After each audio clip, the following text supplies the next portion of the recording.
Bonsoir à tous et à toutes, bienvenue dans ce journal de 19h15. Voici les grandes actualités qui marquent ce jeudi soir. Effort de guerre, le gouvernement renouvelle le fonds patriotique pour 1 an.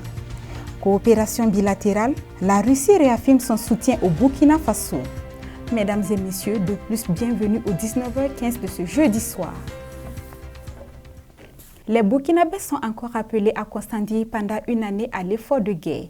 L'annonce a été faite le 29 janvier 2025 à l'hebdomadaire Conseil des ministres présidé par le chef de l'État, le capitaine Ibrahim Traoré. Le résumé avec Natacha Bama. Renouvellement du fonds de soutien patriotique du 1er janvier au 31 décembre 2025.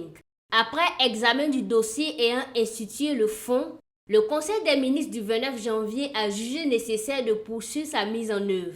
Il était prévu effectivement que le décret puisse être examiné après 1 année de mise en œuvre pour voir s'il y avait la nécessité de poursuivre. Effectivement, après l'évaluation, il est ressorti qu'il est nécessaire de poursuivre la collecte et de renforcer davantage la collecte du fonds de soutien patriotique au regard de l'impact important que cela crée sur le terrain pour la prise en charge des volontaires pour la défense de la patrie et surtout leur équipement.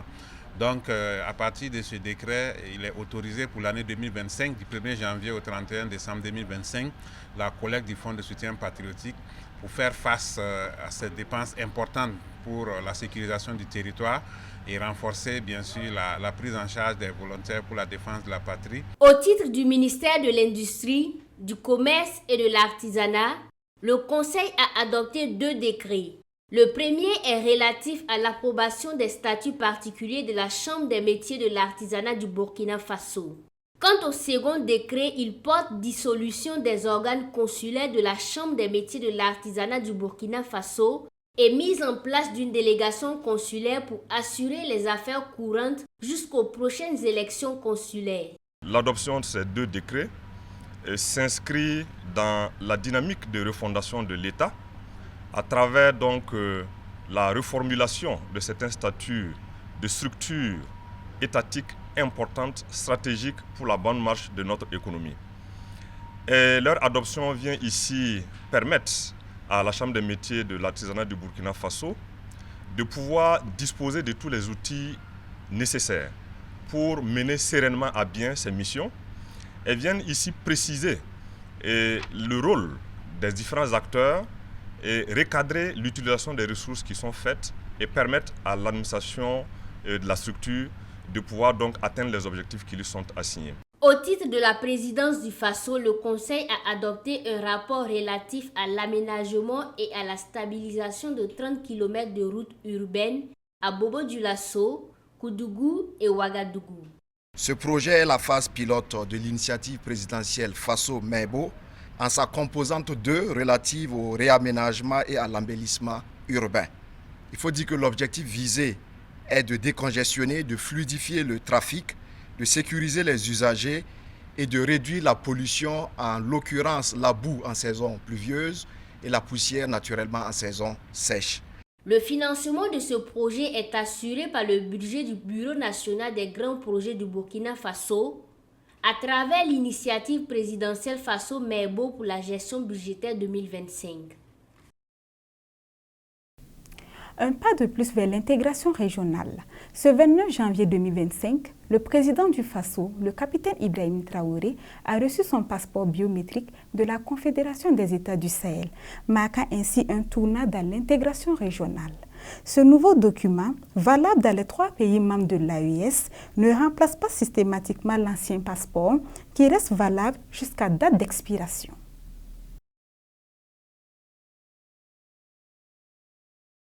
Ce mardi 28 janvier 2025, le Premier ministre Rimtalba Jean-Emmanuel Ouedraogo a reçu l'ambassadeur de Russie, Igor Martynov. Une rencontre axée sur le renforcement des relations entre les 2 pays, la sécurité et des projets stratégiques, notamment dans l'énergie et le transport aérien. Plusieurs accords de partenariat sont en préparation pour intensifier cette coopération. Plus de précisions avec Inès Sibango. Igor Martynov, ambassadeur de la Fédération de Russie au Burkina Faso, est venu réaffirmer le soutien de son pays au chef du gouvernement burkinabé. Les échanges entre Rimtalba Jean-Emmanuel Ouedraogo et Igor Martinov ont principalement porté sur le renforcement de la coopération bilatérale entre le Burkina Faso et la Russie dans divers domaines stratégiques. Nous avons discuté les questions de la coopération bilatérale, les perspectives, notre base juridique et aussi les projets économiques qui sont en train de préparation.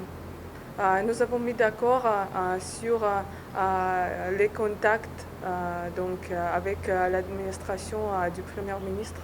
Nous avons réaffirmé notre amitié et la fraternité entre nos pays. Nous visons à rapprocher, à renforcer nos relations conformément aux instructions de Son Excellence Monsieur le Président.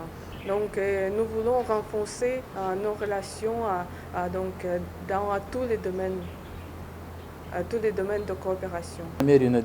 Saluant cette considération d'un partenaire de premier rang, le chef du gouvernement a félicité l'ambassadeur et son équipe qui travaillent au renforcement des liens d'amitié et de coopération entre les deux pays. Il a rassuré le diplomate de l'engagement de son gouvernement à intensifier la fructueuse collaboration avec la Fédération de Russie, conformément aux instructions du président du Faso. Il est attendu dans les mois à venir la signature de plusieurs accords de partenariat afin d'ouvrir la voie à une accélération de la dynamique de coopération entre les deux pays. Tous les engagements visent à rapprocher nos deux pays, à promouvoir la coopération mutuellement bénéfique et aussi cela vise à combattre le terrorisme et aider à renforcer la situation sécuritaire du pays. Et renforcer aussi l'architecture, la nouvelle architecture des pays du Sahel. Des projets d'envergure, notamment dans le transport aérien et le domaine énergétique, sont également attendus. C'est le cas de la construction de la centrale nucléaire civile, dont les concertations entre la partie russe et le gouvernement burkinabé avancent bien. Ouagadougou bientôt sous les projecteurs du FESPACO.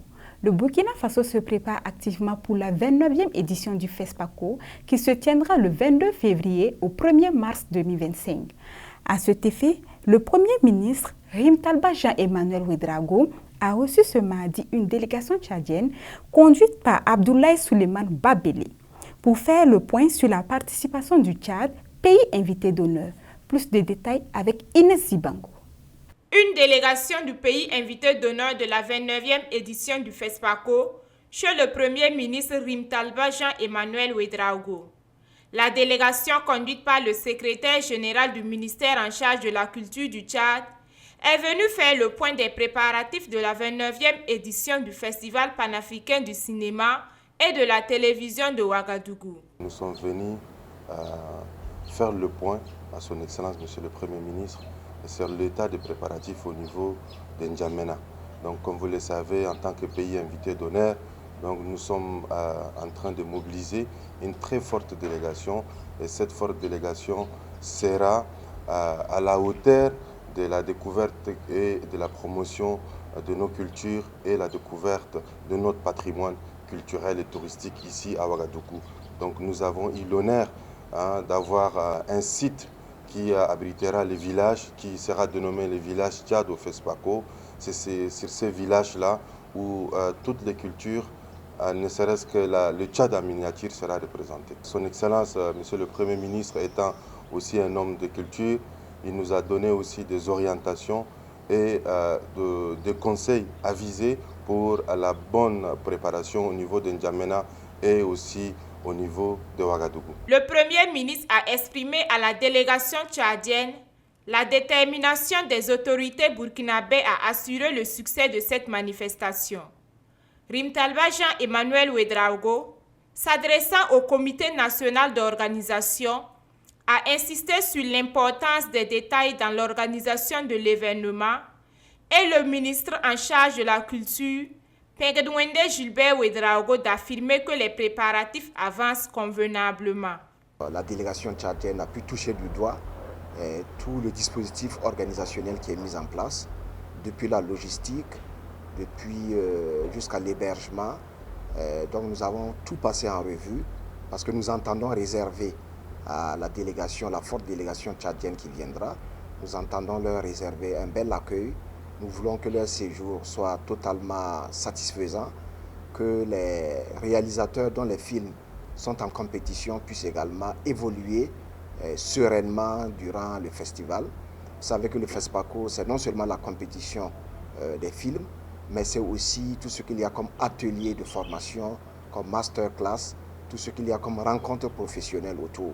Donc il était de bon ton que nous puissions avec notre pays frère et ami, pays invité d'honneur, en tout cas faire un point de situation pour leur donner toutes les assurances que le Burkina Faso et les premières autorités sont impliquées jusqu'au plus haut niveau pour que ce FESPACO soit un franc succès.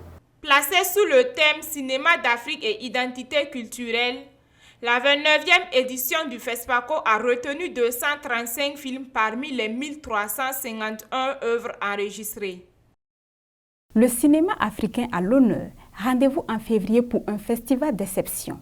Ainsi met fin aux 19h15 de ce jeudi soir.